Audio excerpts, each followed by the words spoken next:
কিশোর নববর্ষ রূপগঞ্জবাসী প্লিজ একটু আমাদের দিকে ঘুরে দাঁড়াবেন। সবাইকে শুভ নববর্ষের শুভেচ্ছা আর কি। আমরা সবাই একসাথে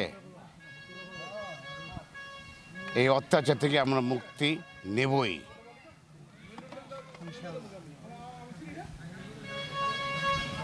সেটার নাম জানি কি ছিল, পাপ্পা গাজী না? পাপ্পা গাজী সন্ত্রাসী বাহিনী চালাও। রূপগঞ্জে যত অপরাধ আছে সব অপরাধ নাকি তার আন্ডারেই চলে আর কি। বাবা এমপি হলে কি হবে আর কি, মা পৌরসভার মেয়র, বাবা এমপি, এখন সে উপজেলার চেয়ারম্যান বলে হবে। রূপগঞ্জবাসী আমাকে জিজ্ঞেস করে, যদি আমরা কোনো একটা প্রবলেমে পড়ি, আমরা যদি এমপির কাছে যাই সেখানে কোনো জায়গা পাবো না, এরপরে যেতে হবে উপজেলার চেয়ারম্যান, সেখানেও আমরা জায়গা পাবো না, তারপর যেতে হবে মেয়র, সেখানে জায়গা পাবো না। আমি বলি কেন? কয় বাবা এমপি, পোলা উপজেলার চেয়ারম্যান, মা পৌরসভার মেয়র, যাবোটা কোথায় আমরা? আর কত অত্যাচার সহ্য করবো আর কি। রূপগঞ্জটা দখল করছে, মানে শুধু দখল না, ক্রাইমের মেইন জায়গা না, ক্রাইম করতে করতে শেষ নাই। পাপ্পা গাজী না, পাপ্পা গাজী, তুমি কথা কথা প্রধানমন্ত্রীর নাম নাও, বঙ্গবন্ধুর নাম নাও, তুমি মাঠে আসো।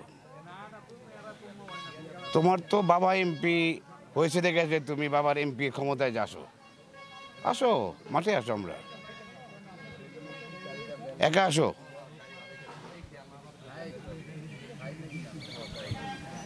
রংবাজি না করে ভালো কাজ করার চেষ্টা করো। আর ভালো কাজ করার যদি ইচ্ছা থাকে তাহলে আমার সাথে আসো। আমরা মাদক মুক্ত, সন্ত্রাস মুক্ত, চাঁদাবাজ মুক্ত, আর ওই যে কী জানি বলে যে কিশোর গ্যাং যে বানাইছে ভূমিদস্যু, এইগুলাকে আমরা মুক্ত চাই। ভালো কাজ করার ইচ্ছা থাকলে আমার সাথে আসো। প্রধানমন্ত্রী বারবার করে বলেছে, মাননীয় প্রধানমন্ত্রী একটা কথা বলে আর কি, এদের জিরো টলারেন্স। তোমারকে বলো জিরো টলারেন্স হবে কিন্তু। আর ওই যে কি রাখছো তোমার বাহিনী টাইনি নিয়ে ঘোরাও ফেরাও, হ্যাঁ? রূপগঞ্জবাসীরা কি বোধাই পেয়েছো?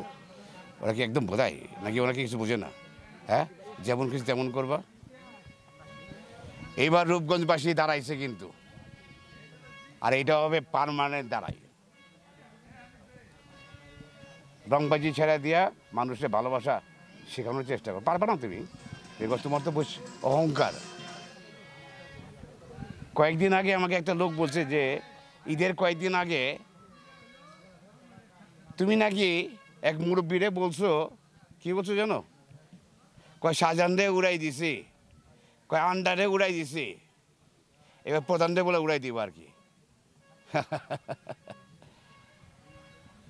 আসলে তোমার এই এমপি সাহেব, তোমার বাবা না থাকলে তোমার মূল্য কিছুই নাই।